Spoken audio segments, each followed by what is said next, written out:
Welcome back, everybody. Today we're going to be talking about our odd gaming quirks, the odd habits we have when we're playing games. Either we're obsessed, we're compelled to do certain things in games, or there are things we want to completely avoid, not touch them. Before getting into the game specifically, I'm going to talk about something a little more overarching. I'm going to talk about stats and achievements. So I'll be talking about Steam, of course. That's where I play most of my games. Now, I do have a modern console at least. I have a Switch. And while I do enjoy building a collection for that console, I make some odd decisions when it comes to what games I buy for the Switch and what games I buy on Steam. Obviously, Nintendo exclusives have to be on the Switch, but if a game is multi platform and if the game has achievements, I need to get them on Steam. Steam achievements specifically. That's a little bit where my obsession lies. I don't think it came from the Xbox days back when, people had gamer scores on their Microsoft accounts. I loved trying to get all the achievements in games like Halo, but I didn't care about my overall score. It was more just that the games that I truly enjoyed playing, the games that I loved, I wanted to do everything that I could in them, provided the achievements were not so frustrating to get. And usually they were not. Usually they were okay. On Steam, and with some of the games I've played more recently, well, recently, you're going to see that's not exactly true, but Dark Souls, Prepare to Die Edition. So when I first got into Dark Souls, there were a lot of growing pains. I need a lot of help with this game. I'll get to that in another video. But you can see here, eventually, I came to love the game, and I got 100% achievements. I do not do this with every single game. I am not compelled to play a game just because it has achievements. Although with puzzle games, I do like that there are tons of achievements, and usually they're pretty simple. You beat all the levels in a world and you get an achievement. You beat every puzzle in the game, you get all the achievements. That's great. Pads up my Steam profile really nicely.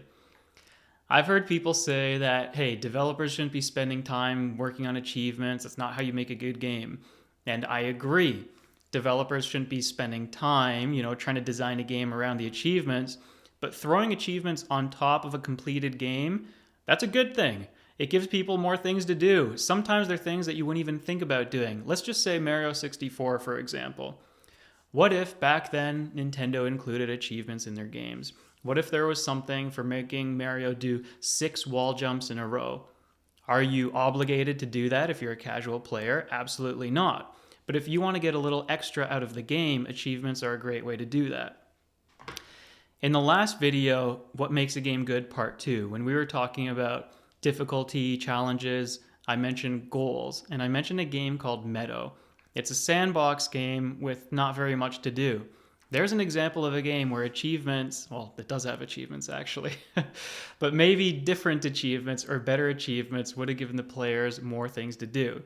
Take a game like Goat Simulator, a really random game with, it seems like you could do virtually anything in this game, but actually once you've explored some of the rocket physics, some of the flying and other things like that, there isn't too much to do. Every level starts to feel the same, but you throw achievements on top of that and all of a sudden the players get more playtime out of the game. That's a great thing. Now here's where stat tracking can be a little problematic for me. This is where I'm certainly obsessed. It is not normal. I don't know if it's healthy or not. That doesn't really matter. I just know that this is abnormal behavior. So let's say I'm playing a game over here and I get a text message. And all of a sudden I'm going to get into a conversation and it might be a couple minutes of texting back and forth. It's not even a lot. I should just be able to leave the game paused, right? But no, I will not let myself just pause the game. If I'm going to be doing something else, I at least have to exit the home menu. And this is because I don't want my time played to keep on going up. It's just inflated. I'm not actually playing the game. It's paused, right?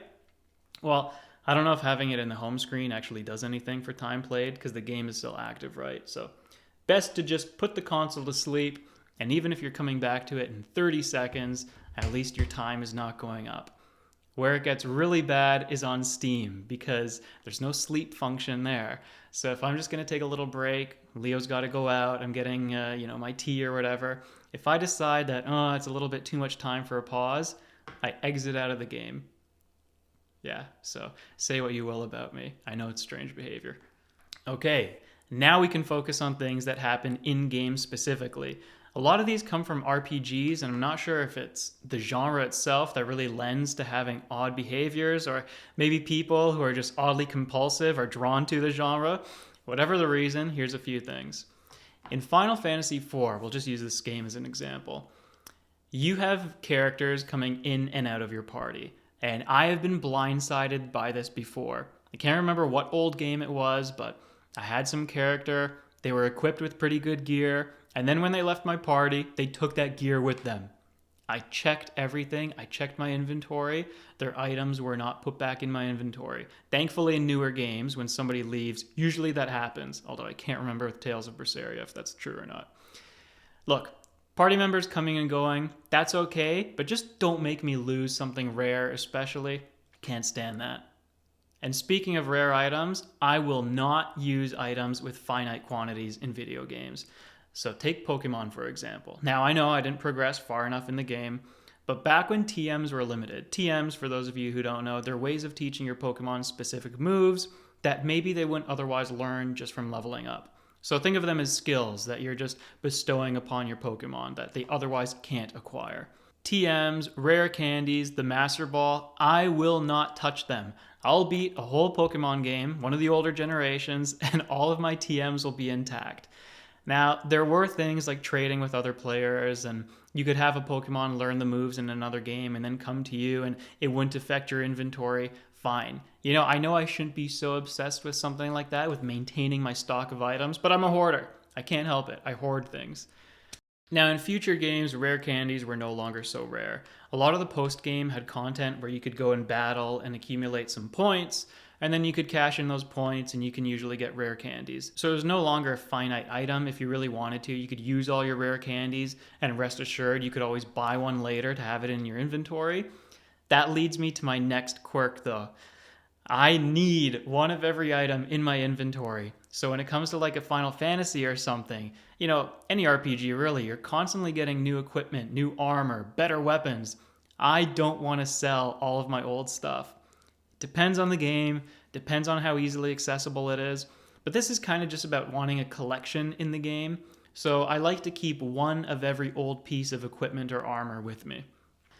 Now, in a lot of RPGs, you're going to be acquiring so many characters for your party that they won't all get a chance to partake in battle at the same time. For example, with these two Tales games, you have parties of 8 characters, but you can only have 4 in battle. So what that means is the 4 are going to be gaining experience, they're going to be leveling up, and your other 4 will not be. They're going to start to drift behind.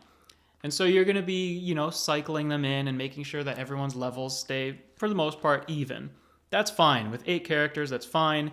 And I don't think I'm alone in doing that. Definitely not. But where it can become a bit of a problem is in a game like Pokemon Gold. I have a memory of my brother. Can't remember exactly what gym he was at. Maybe he had just beaten Morty or something. But if a Pokemon had already evolved, fine. It was going to go in the box and it could just chill there. If it was a Pokemon that was unevolved or that he wanted to keep on using in the future parts of the game, then he made sure that he was leveling them all up evenly and over-leveling above gym leaders and above trainers. That was a lot of time spent grinding. And for something game-specific, in Fire Emblem, I do not want dead characters. If I'm playing a map and a character dies, I'm resetting, because I do not want to get to the end of the game and have a lesser ending just because some characters got killed earlier on. I may have to replay a battle 2 times or 3 times. It may become 5 times, 10 times harder than it needs to be. And I know that Fire Emblem games give you a lot of characters, so you can let some die in battle, but I refuse. I need to beat the game with all of my characters intact. Now, in pretty much any game you play, if there's NPCs, I want to talk to them. I want to make sure that every NPC is checked. I've looked at every item that's glowing on the map, every asset at least once. If there are houses you can go into, then I want to go into houses too. Whatever it is, right? I feel a need to explore and to explore thoroughly. With Elden Ring, I just kept on going and going and going. And even well after beating the game and well after getting 100% achievements, I went back to the game because there were caves and items and things like that that I'd previously missed. So I love games like that, but boy, do they take a lot of time.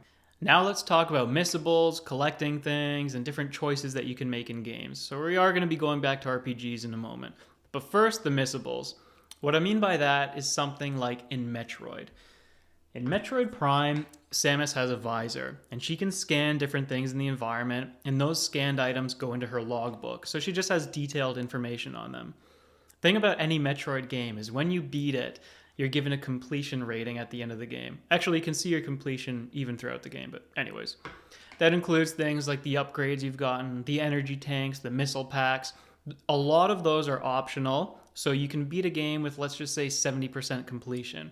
In Prime, scanning things counts towards your completion. Now, I had thought that it was Metroid Prime 2. I beat the game and I had 99%. And I just remember being infuriated because how could you beat a game? And I thought I was doing it so thoroughly.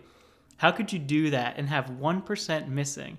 Well, before making this video, I loaded up my Metroid Prime 2 on my GameCube and I saw that, thank God, it was 100%. So I can only assume then that the 99% is sitting on corruption. And unfortunately, I can't play my Wii right now. I don't have batteries, so I can't use a Wiimote. I can't even start the game from the menu. Anyways, there's a 99% file on here, and it drives me nuts to this day. Now let's talk about character recruitment. In Dragon Age Origins, you can have a lot of characters join your party, but they're not all mandatory. Maybe most of them are even optional. Can't remember. Usually, I would have to recruit each and every character, but by some miracle, when I played Dragon Age this time, I did not care about one guy in particular. He had a bad backstory, he killed people, I didn't want him in my party. At the time, I was playing a good character, and I went the whole game without recruiting him, and it never even bothered me. That is amazing. So I suppose as I've gotten older and I've realized that free time is so much more precious, I can't be as obsessed about everything as I used to be. And playing Dragon Age is a good example of that, where I didn't need to recruit every single character. Other things that I used to do that I don't feel so compelled to do now, bestiaries and different logs, they usually have notifications when there's something unread or something new has appeared there. I don't need to click on every one. I don't need to uncheck all of my notifications anymore. I did a video not too long ago about how I was playing Bravely Default, and that game has a lot of different notifications. Pretty much every 5 minutes of progress in the game, you're getting something new. Thank God I'm not compelled to sit there and read each and every one anymore. Another one that I used to be a bit of a purist about, but no longer, was with controls. I really, really, really wanted to use default control schemes. But at some point, it's like a switch went off in my brain, and all of a sudden, default camera controls didn't make sense to me. So I had a phase where I had to play with inverted controls. And then for whatever reason, I had a phase where I had to use mixed inverted and mixed default controls. Can't remember which axis was which. And now when I'm playing games again, I'm back to being full default. So I don't know what's going on there. With aiming, you don't really have a choice. You have to do what feels natural. But with the Mario games, for example, I'm picking up my Switch even though there's nothing on here. With the Mario games, for example, I remember back in the old days where your B was your run and your A was your jump. Now the default control scheme, X and Y are run, and A and B are jump. No thank you. So if a game gives me the opportunity, I like to line it up with my run on this side and my jump on this side. Of course, when I get to the end of the video, I think of something that I didn't have written down. I first started writing these down months ago, and I add to them every couple of weeks or something. Well, here's one. In a game like Skyrim or Oblivion, I need to play a very specific build. I want the ability to steal, so I have to be able to sneak, and I want to use ranged weapons. Very rarely for my first character in any game will I pick something that uses magic, and even more rarely will I pick something that's melee. I want to be sneaky, I want to be stealthy, and I need to get into people's homes, and I need to pickpocket everything. That's just what I like to play. So those are all of my quirks. If you guys have any of your own, please let me know about them in the comments. I think they're good for a laugh at the very least.